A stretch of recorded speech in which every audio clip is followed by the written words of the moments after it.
Praise God for the word today. आज के वचन के लिए परमेश्वर की स्तुति हो। A very foundational word for all of us. हम सभियों के लिए बहुत ही बुनियादी वचन थे। And, uh,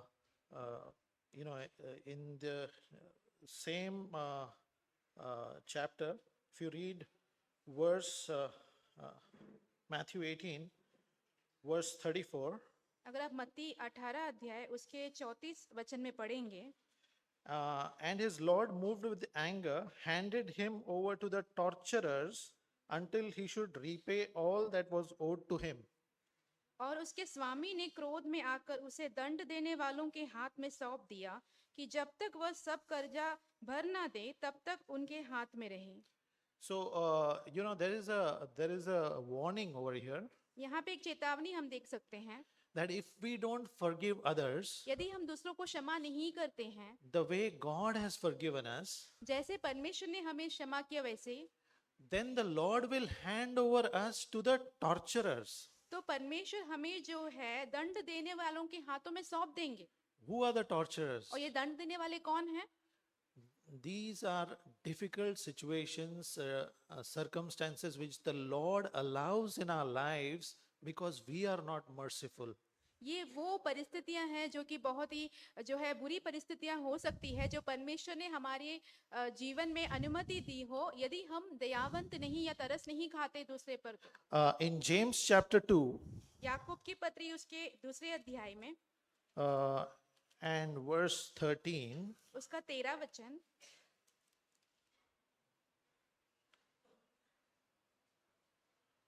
one minute. There is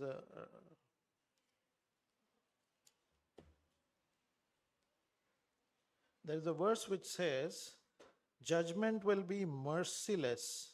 एक वचन कहता है कि जो न्याय है वो न्याय रहित होगा। James 2 verse 13. Yeah. याकूब 2 उसका 13वां वचन, For judgment will be merciless to one who has shown no mercy. क्योंकि दया जिसने दया नहीं की उसका न्याय बिना दया के होगा। So, the best is to be like Jesus. और आप जानते हैं सबसे उत्तम बात ये है कि प्रभु यीशु के जैसा बनना, That we forgive the person immediately. कि हम किसी व्यक्ति को बहुत तुरंत ही क्षमा कर दें। And even though, it is very easy to understand this truth in our minds, यदि ये जो सत्य है वो हमारे दिमाग में समझने के लिए बहुत मुश्किल पड़ता हो, no, it is very easy to understand जब वो बहुत ही आसान पड़ता हो समझना that we have to be merciful to forgive others, right? कि यदि दूसरों को क्षमा करने के लिए हमें दयावंत होना है। Is it a very complicated thing like mathematics, 7 times 70, 490 and all that? क्या ये गणित की जैसा बहुत ही मुश्किल बात है, जैसे कि 7 गुना 70 ये सब गुना मत करना है? No, even a child can understand this. एक बच्चा भी इसे समझ सकता है। But can we put our hand on our heart and really, say that it is easy to forgive? क्या हम अपने हृदय पर हाथ रख के ऐसे कह सकते हैं कि क्षमा करना बहुत आसान है? No, it is not. ऐसा नहीं है। But we must remember that if we don't forgive others, then God will not forgive us. पर हमें इस बात को याद रखना है कि यदि हम दूसरों को क्षमा नहीं करेंगे तो परमेश्वर हमें क्षमा नहीं करेंगे, And He will hand over us to the torturers. और वो हमें सताने वालों के हाथ में सौंप देगा। So, the best is to forgive people like Jesus. और सबसे उत्तम बात यही होगी कि हम यीशु के समान दूसरों को क्षमा करें। Jesus was not afraid that his father will hand him over to the torturers. प्रभु यीशु मसीह कभी डरते नहीं थे कि उसके पिता जो है उन्हें दंड देने वालों के हाथ में सौंप देंगे, But that was his nature. पर उनका स्वभाव ही वैसा था। But our nature is not like that. पर हमारा स्वभाव वैसा नहीं है।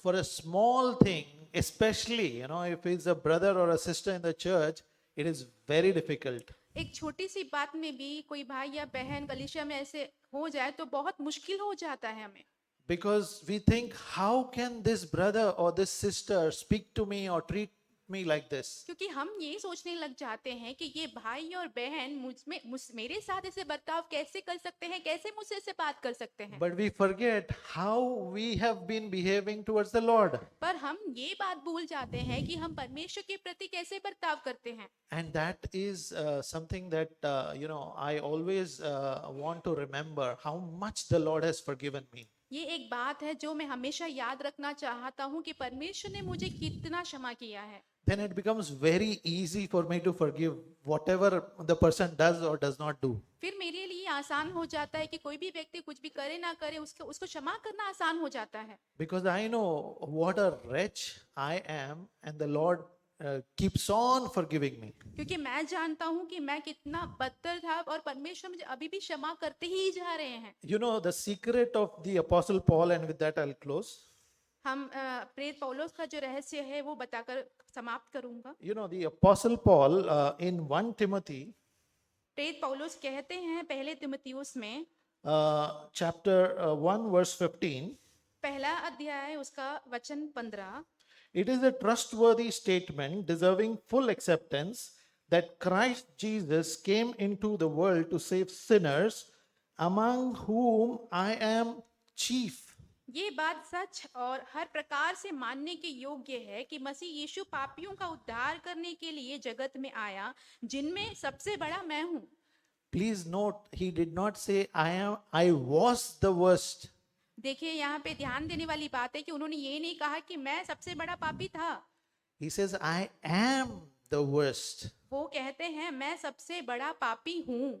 Now just imagine Paul, who wrote scripture, 40% of the scripture, अब कल्पना करके देखिए कि प्रेरित पौलुस जिन्होंने 40% जो वचने लिखे हैं, suffered untold miseries, pain, lashings, और बहुत सारे कोड़े खाए, बहुत दर्द तकलीफ उठाया उन्होंने, and he planted so many churches, और उन्होंने बहुत सारी कलीसियाओं की स्थापना भी की, and he was in touch with the Lord every single moment. और हर क्षण वो परमेश्वर के साथ की संगति बनाए रखते थे। And this is what he himself thinks about himself, और ये वो बात है जो कि वो स्वयं अपने बारे में सोचते हैं that I am the chief of sinners. कि मैं सबसे बड़ा पापी हूँ।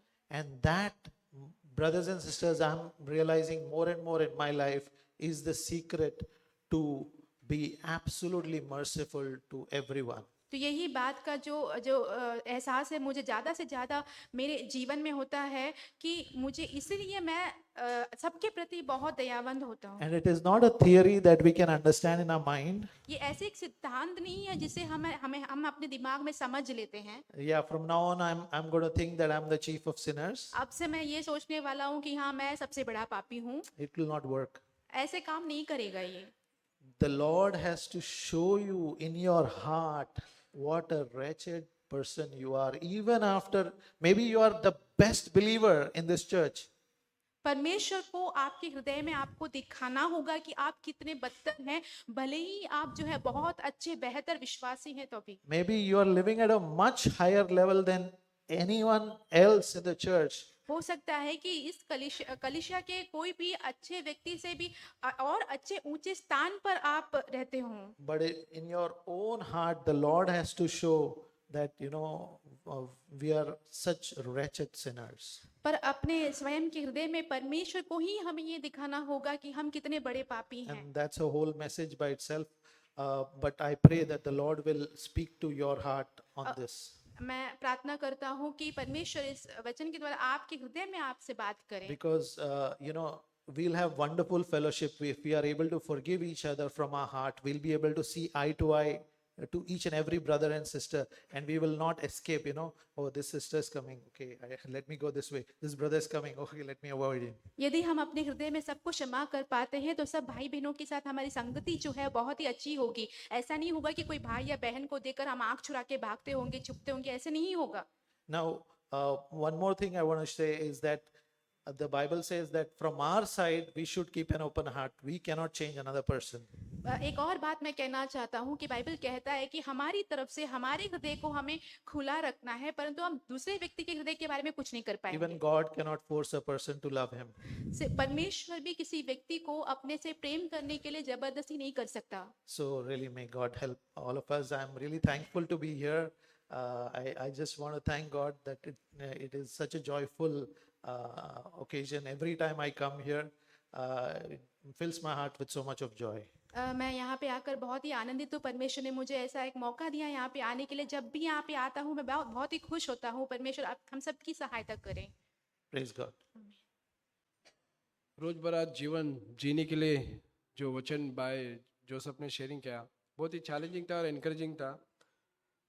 एक चीज मैं कुछ सोच रहा था कि जैसा वचन उन्होंने कोट किया कि इसी प्रकार यदि तुम अपने भाई को मन से क्षमा ना करोगे तो परमेश्वर भी तुमको क्षमा नहीं करेगा।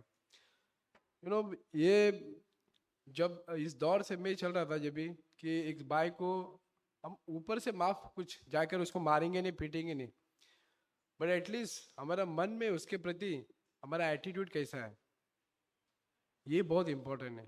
उसके प्रति मन में जैसे मैंने काफ़ी बार मैंने बोल चुका हूँ कि मैं एक भाई को मैंने माफ़ किया, बट मेरे मन में मैंने क्या देखा पता है, उसको देखते तो मुझे गुस्सा आता था, उसको देखते तो मेरे को जलन आता था और मैं सोचता था कि कोई भाई इसे झगड़ा करे और इसे कुछ गाली दे या कुछ करे तो मेरे को खुशी मिलता था।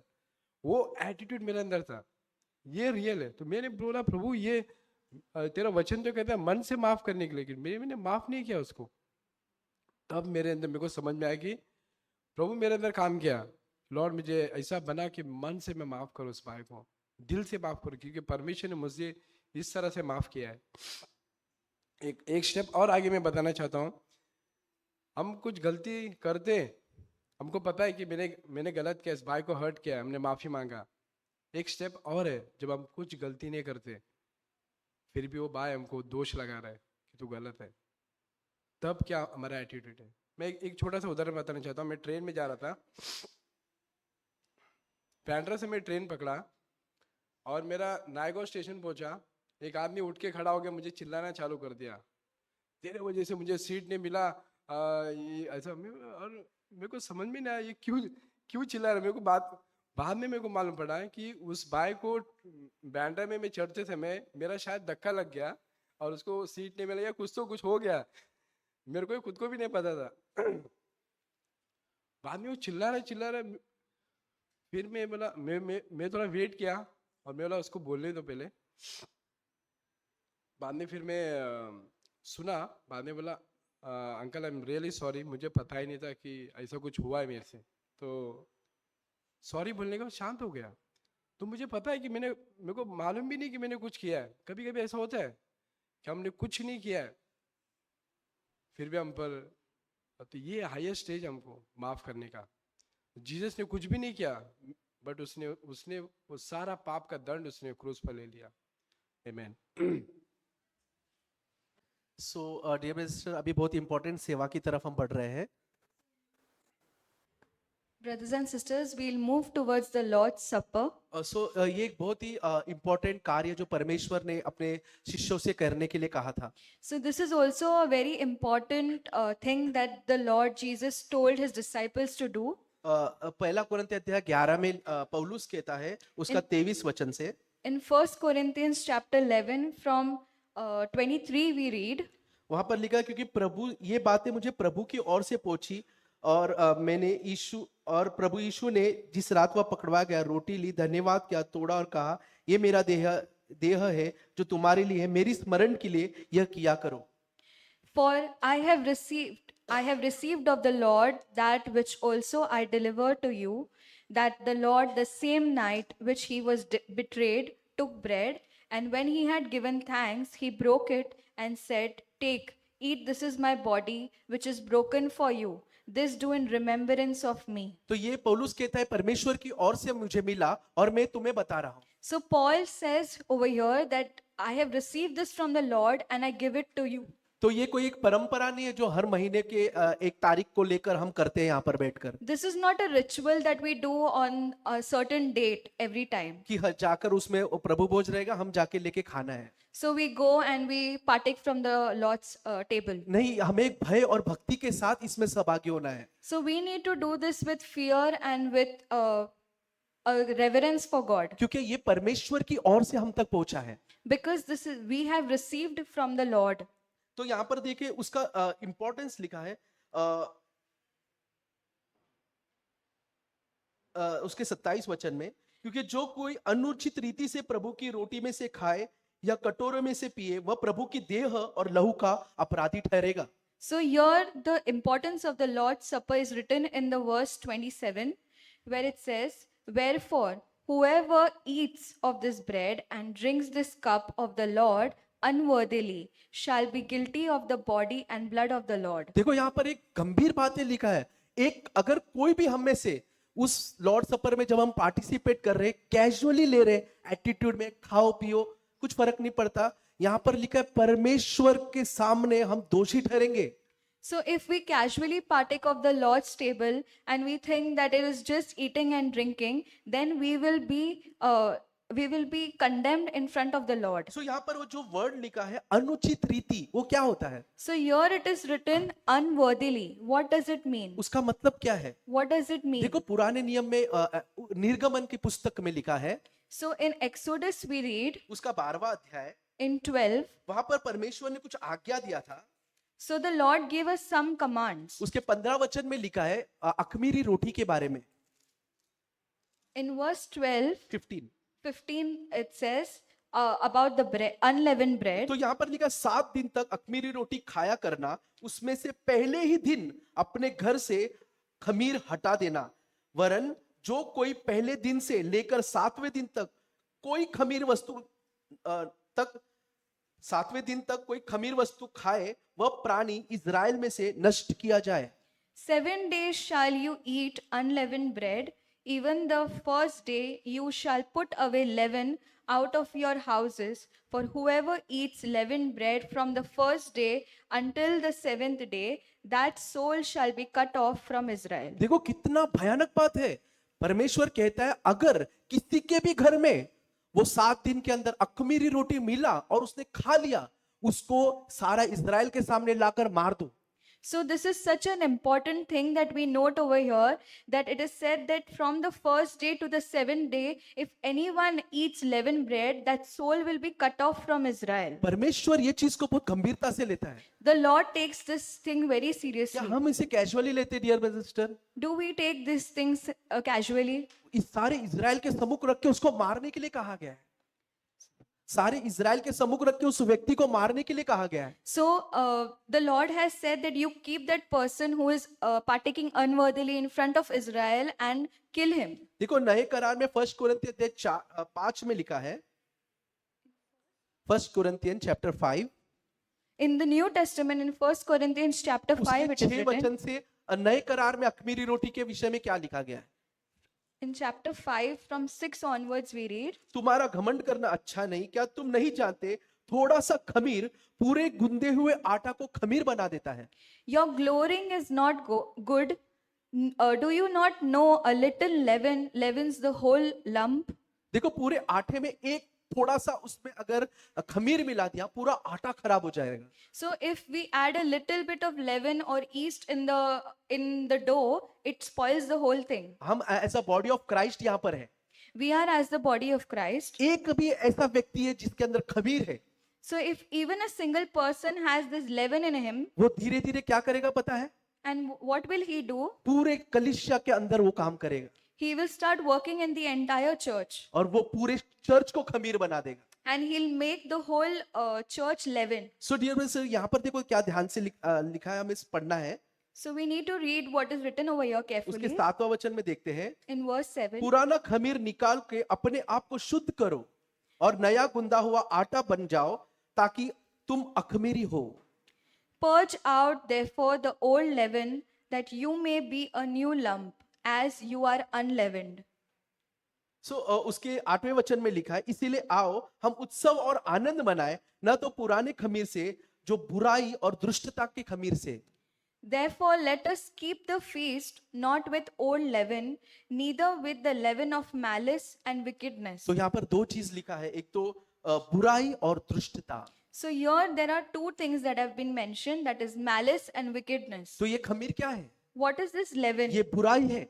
It's malice. और क्या है? And what else? दुष्टता है। It's wickedness. क्या ये हमारे भीतर है?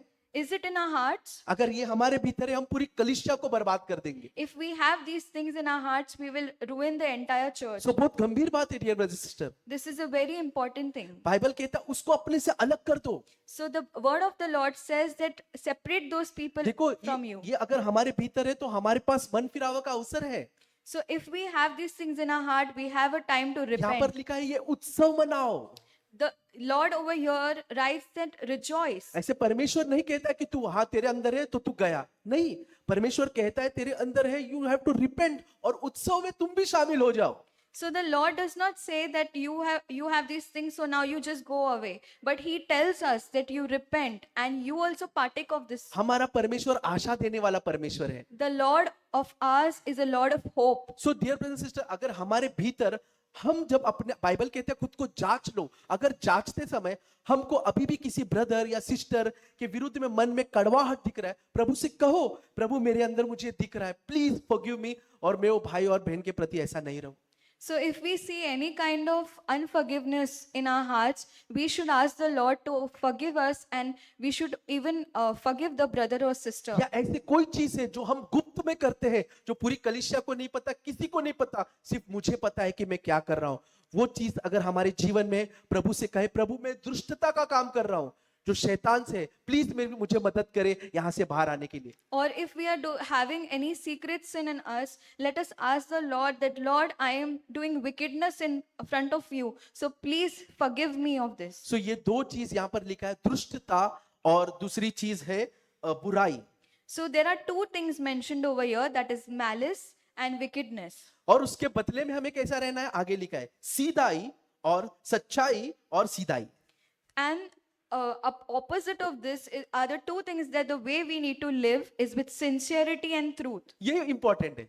This is important. सच्चाई से कहो, प्रभु मेरा लाइफ ऐसा है, मुझे बदलना है। With sincerity, we can tell the Lord that my life is so and so. और सीधाई से परमेश्वर को कहो, प्रभु मैं बदलने के लिए तैयार हूँ। And with truth, we can tell the Lord that I want to change myself. देखो ये दो चीज को ऑपोजिट वे में यहाँ पर दो अच्छे वर्ड लिखा है, सीधाई और सच्चाई। So here there are opposites. In a good way, it is written sincerity and truth. और जब हम परमेश्वर के पास सच्चाई से और सीधाई से आते, प्रभु बोलता है तू भी इसमें शामिल हो जा। So when we come with truth and sincerity to the Lord says, you also partake of this so table. Dear brother sister, जब हम इसमें पार्टिसिपेट करते हैं, आपको पता तो एक्चुअल में क्या होता है। So when we participate in the Lord's Supper, what actually happens? ध्यान से सुनना, यूहन्ना अध्याय 6 में लिखा है, In John chapter 6 it is written. वहां पर देखो 53 वचन में लिखा है, In verse 53, वहां पर लिखा है, यीशु ने उनसे कहा, मैं तुमसे सच सच कहता हूं कि जब तक तुम मनुष्य का पुत्र का मांस न खाओ और न पियो तो तुम्हें जीवन नहीं है। and verily, verily, I say to you, except you eat the flesh of the Son of Man and drink his blood, you have no life in देखो you. जो इसमें सहभागी नहीं होता, उसके अंदर यीशु का जीवन नहीं है। Whoever does not partake of this table, he does not have the life of Jesus in him. लेकिन 54 वचन क्या कहता है, But what does verse जो मेरा 54 say? लहू और मांस को खाता और पीता है, अनंत जीवन उसका है। Whoever eats my flesh and drinks my blood has eternal life. मैं उसे अंतिम दिन फिर जिलाऊंगा। I will raise him up at the last day. जो इसमें सहभागी होते हैं सच्चाई और खराई से, Whoever partakes of this with truth and उन लोगों sincerity, से यीशु मसीह वादा करता है, the Lord Jesus is promising to him, अंतिम दिनों में मैं तेरे को जिलाऊंगा, I will raise you up at the last day. अंतिम दिनों में मैं तुझे खड़ा करूंगा। I will make you stand at the last तो day. इसका इतना महत्वपूर्ण है dear brother sister. So this is such an important thing. दो चीज करना है, There are two things. सीधाई और सच्चाई से इसमें सहभागी होना है। In sincerity and truth, we need to Yeshu participate. मसीह कहता है तेरे अंदर अनंत काल का जीवन आएगा Then the Lord says that you will have eternal life. और मैं तुझे अंतिम दिन जिलाऊंगा। And on the last day, I will raise you up. 56 वचन में क्या लिखा है, जो मेरा मांस खाता और मेरा लहू पीता है वो मुझ में स्थिर बना रहेगा। He that eats my flesh and drinks my blood dwells in me and I in him. और मैं उसमें स्थिर बना रहूंगा। And I in him. क्या हम यीशु में बने रहना चाहते हैं? Do we want to dwell in the Lord? This is a way. This is the way. यीशु ने कहा कि तुम इसमें सहभागी हो जाओ So the Lord said, you participate in the Lord's सीधाई Supper और सच्चाई के साथ। with sincerity and truth. अनंत काल में मैं तुम्हें उठाऊंगा अंतिम दिन में, I will raise you up on the last day, और मैं तुम में बना रहूंगा और तुम मुझ में बने रहोगे। and I will dwell in you and you in me. So dear brother sister, भय और भक्ति के साथ आए हम इसमें सहभागी होंगे, So let us, with sincerity and truth, participate in this. और यीशु मसीह हमारा उत्सव है। And the Lord is our celebration. तो इस कारण बाइबल कहता है आनंद के साथ इस उत्सव में सहभागी हो, So the word of God says that with joy participate in लेकिन this, सीधाई और सच्चाई। but with sincerity and truth. हर एक खमीर को अपने जीवन से दूर करो जो दुष्टता और बुराई से है। Take away all the leaven that is of malice and wickedness. Bible कहता है अपने आप को जांच लो।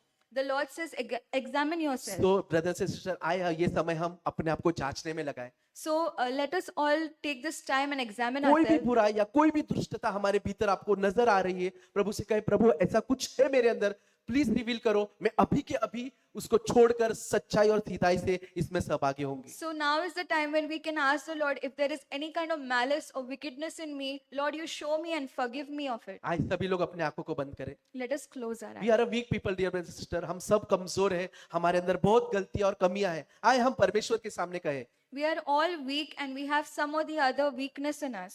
हम परमेश्वर के सामने उसे कहे, And let us stand before the Lord and ask Him. सच्चाई और सीधाई से परमेश्वर के पास जाने पर वो अपना अनुग्रह हमें देगा। So with sincerity and truth, when we go before the Lord, He'll give us His grace. आए अपनी आवाज उठाकर सब लोग प्रार्थना